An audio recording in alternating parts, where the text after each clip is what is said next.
Good morning everyone. I am Municipal B2Big and I am here today to present to you a very interesting topic. So kapag tinitignan natin ang mga bansa sa Asia, madalas natin itanong, ano kaya ang sekreto sa matagumpay at pangmatagalan na pag-unlad? Kaya ang presentation na ito ay magbibigay diin sa Thailand's economic background na isang bansa sa Southeast Asia na kilala sa kanilang stable at dynamic na ekonomiya. At sa discussion na ito ay sisikapin nating ma-explore kung paano nabuo at ano ang mga key drivers ng kanilang success. Sa slide na ito, makikita natin ang pangkalahatang sitwasyon o ang economic background ng Thailand. At pag-uusapan natin ang apat na mahalagang aspeto nito. Una ay ang dependence on exports or yung pagkadepende daw nila sa mga exports. So, ang ekonomiya daw ng Thailand ay talagang depende sa exports. So, noong 2021, roughly 58% ng kanilang gross domestic products or GDP ay nagmula sa pag-export ng kanilang goods at services. Kaya tinatawag silang export-driven economy. Ibig sabihin, malaki ang kita ng bansa sa pag-export ng kanilang mga produkto tulad ng electronics, vehicles, machinery at agricultural products, lalo na ang bigas at rubber. At dahil dito, kapag humina ang global demand, direktang apektado ang buong ekonomiya nila. Pangalawa, itinuturing ang Thailand na isang newly industrialized country or NIC. Ibig sabihin, nag-shift na ang kanilang focus mula sa pagiging agricultural economy patungo sa manufacturing at services. So, kahit hindi pa sila fully advanced tulad ng South Korea or Japan, malakas sila sa manufacturing, lalo na sa automotive industry. Kaya tinawag silang Detroit of Asia. Pero, importante pa rin tandaan na malaki pa rin ang role ng agriculture at tourism sa kanilang pangkalahatang kita. Pangatlo, tignan naman natin ang kanilang gross domestic product or GDP. So, base sa latest data as of 2023, umabot sa humigit kumulang 514.8 billion US dollars ang kanilang GDP. Dahil dito, sila ang 9th largest economy sa buong Asia. So, kung pag-uusapan naman natin ang stability, noong 2018, napakababa ng kanilang inflation rate sa 1.6% at mayroon pa silang mataas na 7.5% current account surplus. So, ang ibig sabihin ng surplus na ito ay mas malaki ang kita nila sa exports kaysa sa gastos nila sa imports.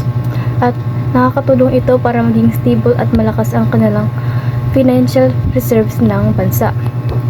At ang panghuli, ang kanilang currency, ang Thai Baht or THB. So, isa ito sa pinakamalakas at pinaka-stable na currency sa Southeast Asia. So, ayon sa SWIFT report noong 2017, ang baht ay ikasampo sa pinakamadalas gamitin na global payment currency sa mundo. So, ipinapakita nito na kahit hindi sila top-tier economy, malaki ang tiwala ng international trade community at ng mga investors sa katatagan ng kanilang financial system. Ngayon, tignan naman natin ang overall economic standing at ang mga pangunahing achievements ng Thailand sa Southeast Asian region. So, ang Thailand daw ay itinuturing na pangalawa sa pinakamalaking ekonomiya sa Southeast Asia, kasunod ng Indonesia. So, ayon sa data ng IMF World Economic Outlook para sa 2023, ang GDP ng Thailand ay nasa 546 billion US dollars. So, ito ay nagpapatunay na ang Thailand ay isang malaking regional economic powerhouse na nagpapakita ng matinding financial strength at stability sa ASEAN. So, kahit hindi kasing laki ng Indonesia, ang kanilang ekonomiya ay dynamic at napaka-influential. So, pangalawa, malaki rin ang papel ng Thailand sa external trade. Ayon sa World Trade Organization, ang Thailand ay pangalawa sa Southeast Asia pagdating sa external trade volume, kasunod ng Singapore. So, ang Singapore ang number 1 dahil ito ay isang global trade hub, ngunit ang Thailand naman ay isa sa top exporters sa ASEAN. At malaki ang contribution ng kanilang exports tulad ng mga sasakyan, electronics at mga agricultural products. Kaya nga tinawag ang Thailand na Detroit of Asia dahil sa lakas ng car manufacturing exports nila. Pangatlo, kinilala ang Thailand ng World Bank bilang isang isa sa mga great development success stories sa buong mundo. Bakit? Dahil matagumpay silang nag-shift mula sa pagiging low-income country at naging upper middle income economy na sila ngayon. At isang magandang ebidensya nito ay ang pagbaba ng poverty rate mula sa napakataas na 67% noong 1986, bumaba ito at naging less than 6% na lang pagsapit ng 2019. Malaki rin ang kanilang investment sa healthcare, education at infrastructure na nagresulta sa mataas na Human Development Index or HDI at talagang maituturing silang modelo ng mabilis na economic at social development sa rehiyon. At panghuli, ang Thailand ay may isa sa pinakamababang unemployment rates sa mundo. Ayon sa International Labour Organization, ang kanilang unemployment rate ay nananatiling below 1%. So ito ay mas bababa kumpara sa global average na 5 hanggang 6%. So ipinapakita nito na stable ang kanilang labor market at halos lahat ng tao ay may trabaho o kabuhayan. So gayon pa man, mahalagang tandaan na marami ang nagtatrabaho sa informal economy. Kaya technically, mababa ang unemployment kahit hindi lahat ay may high-paying jobs. Ngayon, tignan naman natin ang mga strategic pillars of Thailand's economic policy. Dito natin aalamin kung ano ang mga pangunahing strategy at patakaran na ginagamit ng gobyerno ng Thailand upang panatilihin ang kanilang economic success. Ang una sa mga strategy ay ang exports and private consumption. Na-mention natin kanina na ang Thailand ay isang export-driven economy. Tinatayang 58% ng kanilang GDP ay nagmumula sa export ng mga sasakyan, electronics, at agricultural na produkto. Pero, hindi pwedeng exports lang ang maging backbone ng ekonomiya. Kaya naman, ang Thailand ay nagsisikap na i-rebalance ang kanilang growth. Ibig sabihin, ay palakasin hindi lang ang external trade kundi pati na rin ang domestic demand or ang private consumption. At kahit na malaki ang household spending na umaabot sa 50% ng GDP, may problema pa rin sila sa local purchasing power dahil sa mataas na household debt. Kaya gusto ng gobyerno na may balanse. Malakas ang trade sa labas at kasabay nito, malakas din ang lokal na market sa loob para maging sustainable ang paglago. Ang pangalawa ay ang pag-focus sa high-quality investments in target industries. Dito natin makikita ang shift ng Thailand. Ngayon, nagpo-focus sila sa pag-attract ng investment sa mga industriya na nag-aalok ng higher skill, higher tech at higher value. At isang magandang halimbawa nito ay ang kanilang pagnanais na maging EV hub of Southeast Asia. Kaya malakas ang push at suporta nila sa sektor ng electric vehicles. Bukod pa dyan, pinapalakas din nila ang biotechnology para sa medisina at agrikultura at ang data-driven industries tulad ng AI at digital finance. At ang ultimate vision dito ay ang transform mula sa low-skill, low-tech industries at maging isang innovation-driven economy ang Thailand. Kaya ito ang direksyon ng kanilang pondo at atensyon. Ang pangatlo sa ating mga strategic pillars ay ang infrastructure development. Ang pagpapalakas ng infrastructure ay isa sa mga backbones ng economic growth. Kapag maayos at malakas ang physical infrastructure, ang ating mga kalsada, transportasyon at energy systems mas nagiging mabilis at efficient ang paggalaw ng goods, services at mga tao. Ano ang resulta nito? Mas bumababa ang logistics costs at mas marami tayong maaakit na foreign investments. Yun ang resulta. Pero, hindi lang roads and railways ang importante.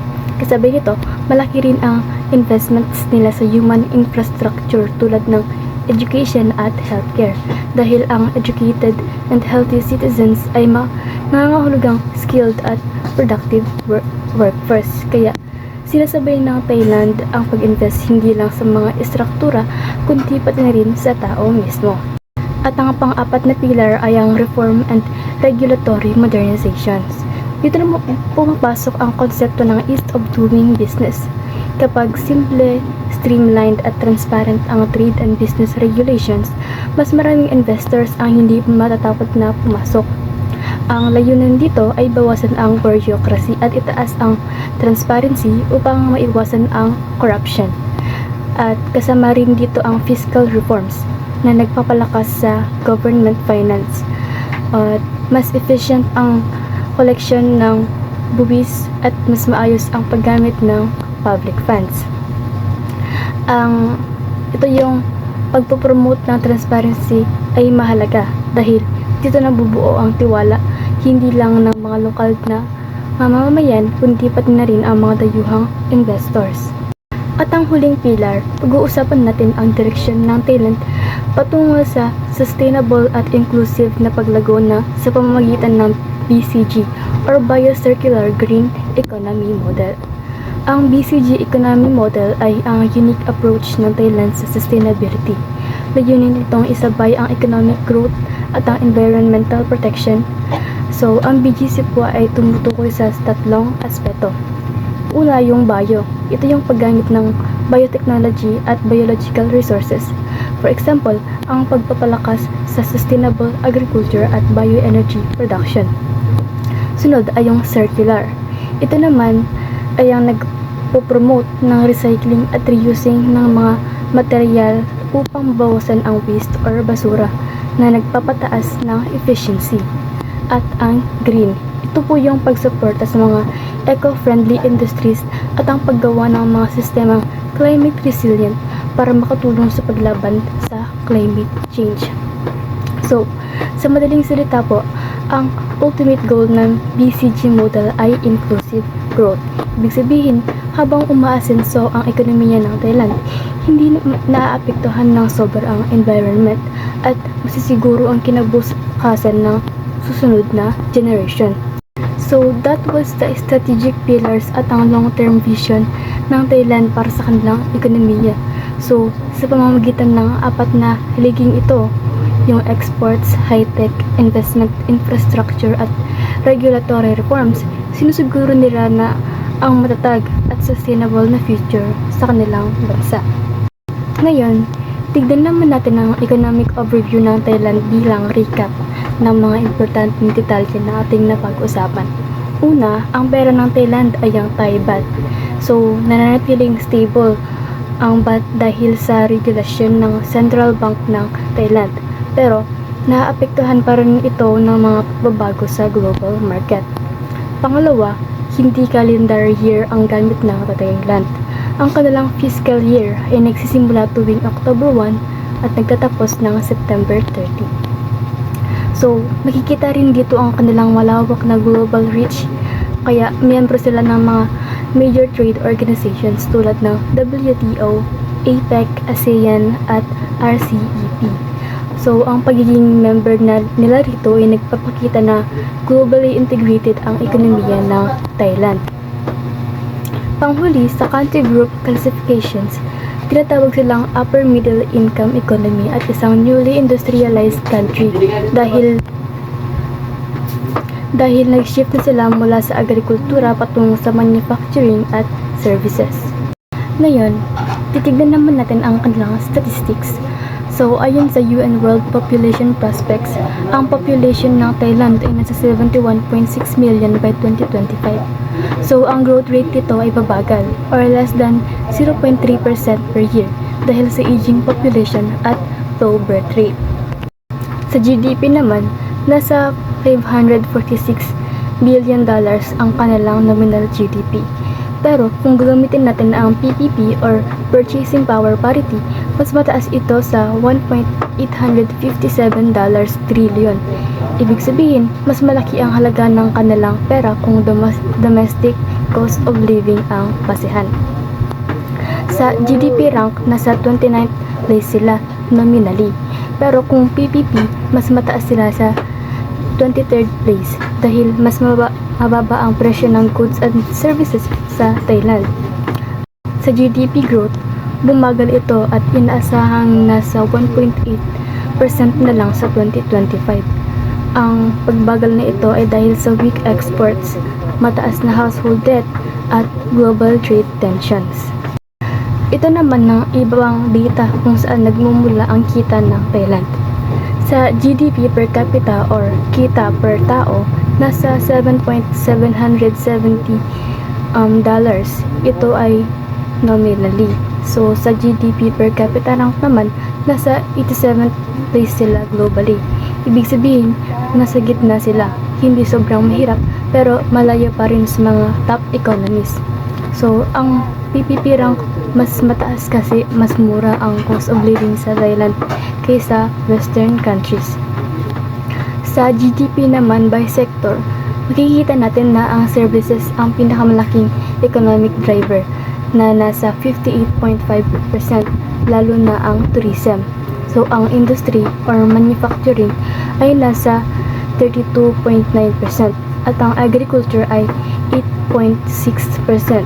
So ito yung mga bigas, prutas, rubber, seafood exports.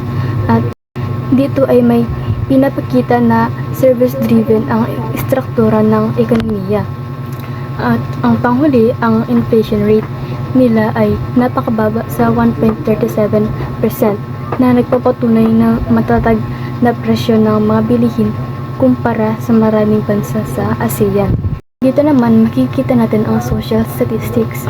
So ang population below poverty line ay opisyal na 4.89%. Ngunit kung gagamitin natin ang international standard or yung $5.50 a day, nasa 12.2% pa rin. Ibig sabihin, mayroon pa ring hidden poverty kapag mas mataas na international benchmark ang ginamit. Ang Gini coefficient nila ay nasa 33.5 na nagpapakita ng moderate inequality. So bumabayad na ito kumpara sa dati kasi umabot ng 40s noong 2000s. So sa Human Development Index naman, nasa 0.798 sila at kahit developing na ang Thailand, malapit na siyang maklasify sa very human.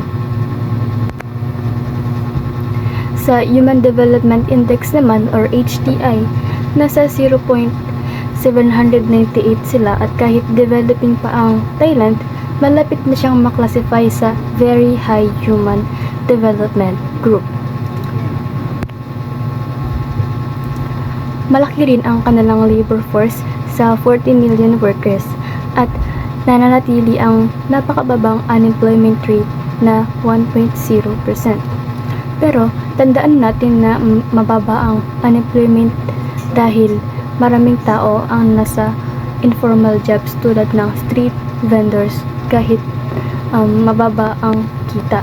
So, Thailand is an upper middle income economy with a service-driven structure, lalo na sa tourism. So, may mababang inflation, mababang unemployment, pero may hidden poverty at inequality issues pa rin. Dito naman makikita natin ang salary data. So, ang average gross salary ay 15.352 baht or $437 monthly. Ito ay nasa lower middle range kumpara sa ASEAN. Pero, importante ring tandaan na ang cost of living sa Thailand, especially outside Bangkok, ay may pagkakaiba. Ito namang average net salary, which is the take-home pay na natatanggap ng empleyado pagkatapos ng deductions.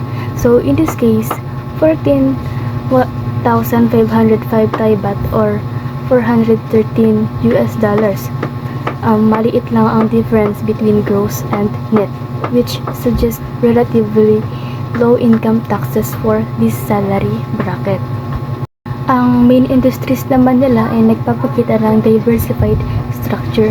So, nasa taas ang automobiles and automotive parts, which is 11%, at financial services 9%. Siyempre, malaki rin ang contribution ng tourism, which is 6%, na nagbibigay ng foreign exchange at maraming trabaho. So, ito po ay nagpapatunay na ang Thailand ay manufacturing hub na sinusuportahan ng malakas na service sector. At yun nga, malakas sila sa pag-manufacture ng iba't ibang produkto, from heavy machinery to consumer goods and food. So, ang agricultural processing ay importante dahil agricultural country din sila. Pag-uusapan naman natin ang external trade. So, ang una ay ang export. So, ang mga top export goods nila ay machinery, 23%, at electronics, 19%. Ibig sabihin, high-tech at complex ang kanilang exports at hindi lang raw materials. So, at ang kanilang main export partners ay balanse sa East at West. Namumuna ang ASEAN, mayroon itong 23.5%. So, ang kanilang regional neighbors, which is a significant share. So, ito yung proof of strong intra-regional trade within Southeast Asia. At ang United States na may 17.2% at China 15.9%. So, ipinapakita nito ang kanilang global reach. So, sila ang dalawang pinakamalaking individual trading partners, which is normal for a major Asian economy. So, this reflects their strong presence in the two biggest global economies. At ang Japan naman ay may 8.7%. So, historically important trade and investment partner ito. At ang European Union na may 7.7% and Hong Kong na may 3.9%. So, ito yung other key markets na nagpapakita ng kanilang global reach. Para sa imports, ang total na halaga ay $306.80 billion. So, ang mga import goods nila ay mostly capital and intermediate goods at raw materials. So, this is a good sign dahil ginagamit nila ang imports na ito para makagawa ng mas valuable na exports at na nagpapakita at nagpapatakbo sa kanilang manufacturing sector. So, ang kanila namang main import partners, so sila ang major sources ng kanilang imports. So, nakikita natin na si China ang number 1 with 25.3%. So, ito ay dahil sa China galing ang maraming industrial supplies, parts at electronics. So, malakas din ang trade sa Japan. So, kasi historically isang major investor at sa kanilang ASEAN neighbors, yung regional supply chain, makikita mo rin na sila just like sa exports ay may diverse set of trade partners sa West, yung Europe at United States. Ang gross external debt naman ay ang total na utang ng Thailand sa mga foreign creditors. So, ang figure na $191.80 billion as of fourth quarter 2024 ay medyo mataas sa absolute value. Pero, importanteng tignan yan as percentage of their GDP. So, base sa mga financial reports, ang Thailand daw ay may relatively low external debt to GDP ratio compared sa ibang developing countries at malaki ang kanilang foreign currency reserves. Ibig sabihin, kaya nilang bayaran ang kanilang mga utang. Ito naman yung huling table, yung financial indicators. So, ang government debt nila ay nasa 63.32% ng GDP na slightly above the international benchmark na 60%. So, ibig sabihin po nito, ang total na utang ng Thai government ay 63.32% ng total value ng goods and services na pinuproduce nila in one fiscal year. So, tumataas ito dahil sa fiscal stimulus noong pandemic. At ang current account nila ay may surplus na $37.898 billion historically. So, ibig sabihin, mas malaki ang kita nila sa external trade kaysa sa gastos nila. So, key indicator ito ng malakas na external financial health. So, at ang pinakamalaga ay ang kanilang foreign reserves na $262.54 billion. So, sobrang taas nito at mas malaki pa sa kanilang external debt. So, ang reserves nito ay parang financial cushion na ginagamit para i-stabilize ang Thai baht at patunay na kaya nilang bayarin ang kanilang utang. Kaya, kahit may utang sila, they have enough savings to cover it. So, ang revenue naman ng gobyerno ay $2.5 792 trillion baht. So mostly galing sa taxes, fees at income ng state-owned enterprises for fiscal year 2024. Ito po ay ang pondo ng gobyerno para sa kanilang budget. So ipinapakita nito na may malaking budget ang bansa, pero kadalasan ay mas malaki pa rin ang spending, kaya nagkakaroon ng budget deficit. So ang Thailand ay may high volume of imports para suportahan ang kanilang manufacturing sector. External debt na manageable dahil sa kanilang massive foreign reserves. Meron din silang government debt na may moderate at slightly above benchmark, pero meron silang strong revenues para suportahan ang kanilang budget. And lastly, meron silang strong external position dahil sa mga laking current account surplus historically. So that concludes my topic about the economy of Thailand. At bilang pagtatapos, balikin natin ang ating lalong kanina. So ano ang sekreto sa pangmatagalang pag-unlad ng Thailand? So nakita natin na ang ekonomiya ng Thailand ay hindi lamang matatag sa ngayon, kundi strategic at handa para sa future. Mula sa pagiging export and manufacturing hub hanggang sa kanilang commitment sa BCG model at ang malaking foreign reserves. So nananatili isa ang Thailand sa pinaka maaasahang economic anchor ng Southeast Asia. Kaya ang tagumpay ng Thailand ay galing sa matibay na foundation at long-term vision. So that concludes my lesson. Thank you for listening, everyone.